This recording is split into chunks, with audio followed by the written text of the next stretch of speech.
Hai guys. Udah mulai dong. Udah. Kan Kan nggak mau. Udah malam saya kamu. Nah ya. Selamat siang. Hari ini kembali lagi bertemu dengan saya Inyoman Trisna Kurniawan. Saya calon guru penggerak angkatan 9 Kabupaten Badung. Hari ini saya ingin mewawancarai Ibu Kepala Sekolah dari SD nomor 1 Blakio. Boleh Ibu memperkenalkan diri?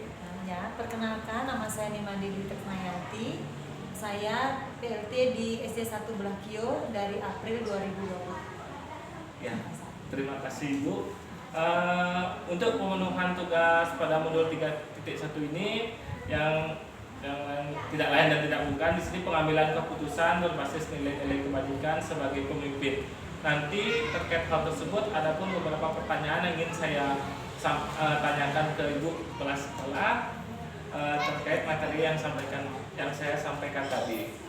Baiklah Ibu, kita langsung saja Ibu. Sebelumnya saya ingin menanyakan bagaimana kabar Ibu hari ini? Hari ini sangat semangat ya. Ya, semangat. Ya, mudah-mudahan dalam keadaan sehat semua ya. Harus dalam keadaan sehat.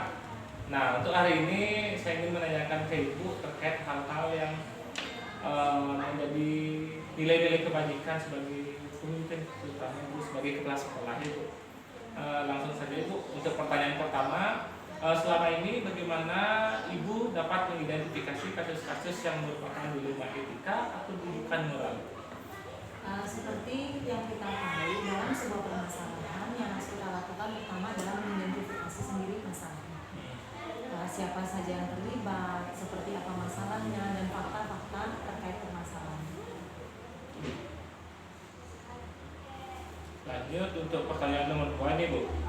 Selama ini bagaimana Ibu menjalankan pengambilan keputusan di sekolah yang Ibu pimpin ini, terutama untuk kasus-kasus di mana ada dua kepentingan yang sama-sama benar atau sama-sama mengandung nilai kebajikan tersebut? Ketika dihadapkan dengan kondisi sama-sama benar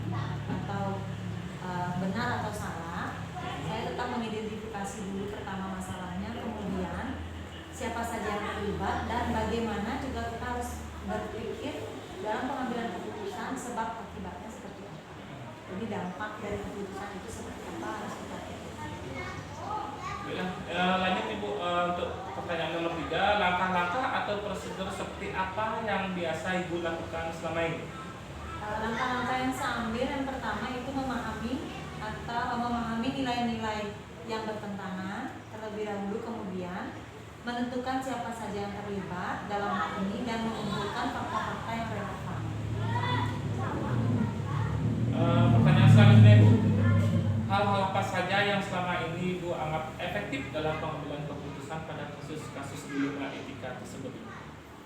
Yang paling efektif sebenarnya terkait dengan fakta-fakta yang relevan. Kemudian siapa saja yang terlibat dan nilai-nilai yang bertentangan, dan jangan lupa dalam mengambil sebuah keputusan setelah kita menyelesaikan sebuah permasalahan, refleksi juga penting. Pertanyaan selanjutnya Bu, hal-hal apa saja yang selama ini merupakan tantangan dalam pengambilan keputusan pada kasus-kasus dilema etika tersebut? Yang menjadi tantangan kadang kurangnya informasi tentang masalah itu juga menjadi tantangan. Terlalu banyak informasi juga menjadi tantangan dalam sebuah permasalahan. Kemudian seberapa banyak orang yang terlibat dalam permasalahan itu, jadi itu tantangan. Oke, baik Ibu, untuk pertanyaan yang ke-6 Ibu, apakah Ibu memiliki sebuah tatkala atau jadwal tertentu dalam sebuah penyelesaian kasus dilema etika? Apakah Ibu langsung menyelesaikan di tempat atau memiliki sebuah jadwal untuk menyelesaikan bentuk atau prosedur seperti apa yang Ibu jalankan? Sementara ini, jika masalahnya masih sederhana, bisa diselesaikan langsung, saya akan selesaikan langsung. Tapi jika masalahnya adalah kasusnya agak berat, kami mempunyai jadwal untuk rapat bulanan. Pada saat itu biasanya saya berkolaborasi dengan guru atau diskusi dengan guru, dengan teman-teman di sini untuk mencari solusi dari masalah-masalah tersebut. Itu sangat membantu saya dalam mengambil sebuah keputusan. Berarti ini mengajak Baiklah Bu, untuk pertanyaan selanjutnya, adakah seseorang terkait dengan hal yang Ibu sampaikan tadi ya Ibu ya? Adakah seseorang atau faktor-faktor apa saja yang selama ini mempermudah atau membantu Ibu dalam pengambilan keputusan dalam kasus-kasus dilema etika tersebut? Sama seperti yang saya sampaikan tadi, diskusi dengan teman sejauh itu sangat membantu. Selain dengan teman-teman di sekolah, terkadang kami di gugus 1 sesama rekan kepala sekolah juga sering berdiskusi. Apalagi banyak mungkin di gugus 1 kepala sekolah yang senior yang sudah berpengalaman menghadapi permasalahan, dia akan memberi masukan-masukan kepada saya dalam menghadapi masalah dilema etika. Dengan pengalaman tersebut kita bisa mengajarkan yang lebih baik ya. Oke Bu, untuk pertanyaan terakhir ini Bu, dari semua hal yang telah disampaikan tadi, pembelajaran apa yang dapat Ibu petik dari pengalaman Ibu mengambil keputusan dilema etika? Jadi kita lebih banyak tahu ya, tidak hanya secara teori, tetapi praktiknya juga. Jika ada permasalahan seperti ini ringan maupun berat, langkah apa yang saya harus ambil dengan materi ini atau teori ini, jadi saya tahu bagaimana cara saya harus bersikap dan bagaimana harus saya mencari solusi dalam sebuah permasalahan. Benar sekali Bu ya, kita dihadapkan dengan permasalahan, kita harus tahu tentunya titik permasalahan tersebut.